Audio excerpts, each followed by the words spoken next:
औज़ुबिल्लाहि मिनश्शैतानिर्रजीम बिस्मिल्लाहिर्रहमानिर्रहीम। यूट्यूब के मोअज़्ज़िज़ दोस्तों अस्सलामु अलैकुम। मैं हूं मोहसिन रज़ा और आप देख रहे हैं उर्दू इन्फो टीवी। अपने चैनल के मोअज़्ज़िज़ नाज़रीन को आज हम एक फौजी का वाक़या सुनाने वाले हैं जो कि हमें उन्होंने अपनी ज़ुबानी सुनाया।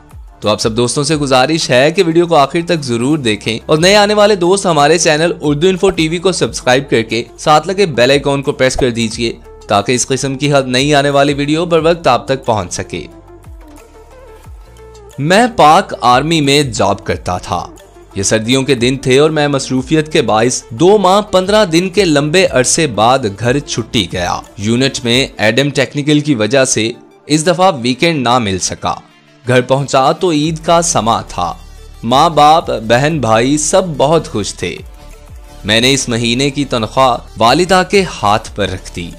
वालिदा ने रकम का कुछ हिस्सा अल्लाह की राह में खर्च करने की नीयत से अलहदा किया और कहा कि इस रकम से एक बेवा औरत के घर राशन खरीद कर पहुंचा देना जो दूर के एक गांव में रहती थी। मैं उसी वक्त गया और राशन खरीद लाया। घर में मेरे लिए पुरतकल्लुफ ताम का इंतजाम किया गया। बहन भाइयों के साथ मिलकर लजीज खानों के मजे उड़ाए और सफर की थकावट दूर करने की गरज से रजाई में घुस गया। आंखें नींद से बोझल हो रही थीं कि अचानक इस बेवा औरत और इसके यतीम बच्चों का ख्याल आया। इरादा किया कि अभी जाऊं और सामान पहुंचा आऊं। तबीयत में सुस्ती थी, सोचा कल पहुंचा दूंगा, लेकिन बाद में ख्याल आया मैं तो पुरतकल्लुफ खाने का मजा ले चुका, कहीं वो बच्चे भूखे ही ना हों। इसी वक्त लिहाफ से निकला, एक चादर ओढ़ी, थैला मोटर बाइक पर रखा और उसके घर की तरफ निकल पड़ा। शदीद सर्दी थी, धुंध भी ज्यादा थी। एक दूर गांव में इस औरत का घर था।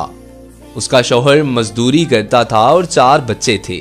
एक नागहानी हादसे में शौहर की मौत हो गई और अब उसके यतीम बच्चों पर दस्ते शफकत रखने वाला कोई ना था। किस्मत भी बहुत सितम ज़रीफ है।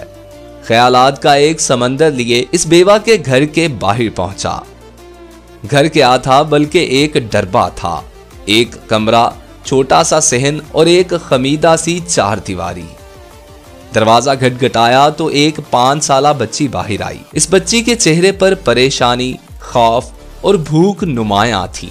मैं इसके चेहरे को तके जा रहा था और दिल ही दिल में दुआ कर रहा था कि अल्लाह किसी बच्चे पर ऐसा वक्त ना लाए।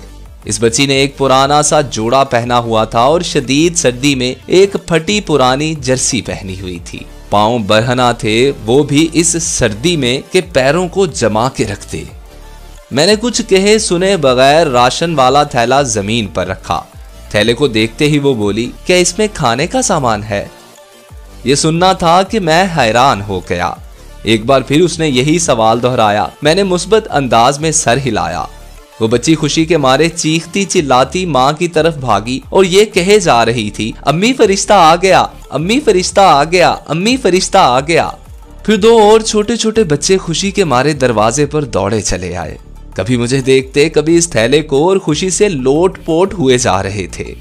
मेरी आंखों में आंसू रवा होने लगे, होंठ कपकपा रहे थे और जिस्म में एक सर्द लहर सी दौड़ रही थी। या अल्लाह, ये क्या माजरा है? क्यों ये बच्चे मुझ गुनाहगार को फरिश्ता समझ रहे हैं?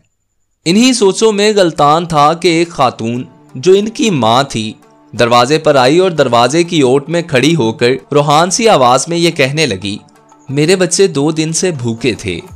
गैरत गवारा नहीं करती कि किसी के आगे हाथ फैलाऊं। मेरे मरहूम शोहर भी मेहनत मजदूरी करते थे मगर कभी किसी के आगे हाथ ना फैलाया था। उनके चले जाने के बाद इनकी देखभाल करने वाला कोई नहीं।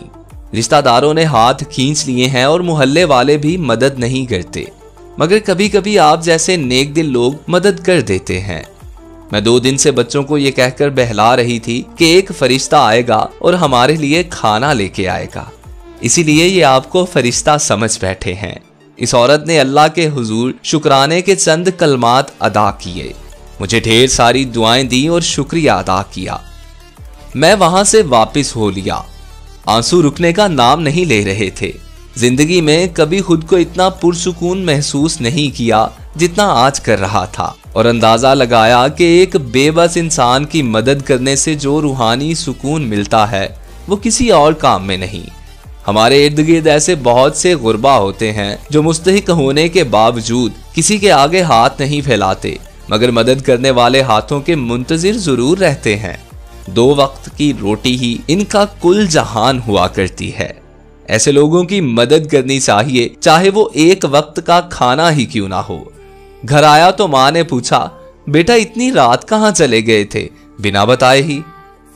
मैं बेसाख्ता बोला, माँ फरिश्ता बनने गया था। तो दोस्तों, ये थी एक फौजी की कहानी।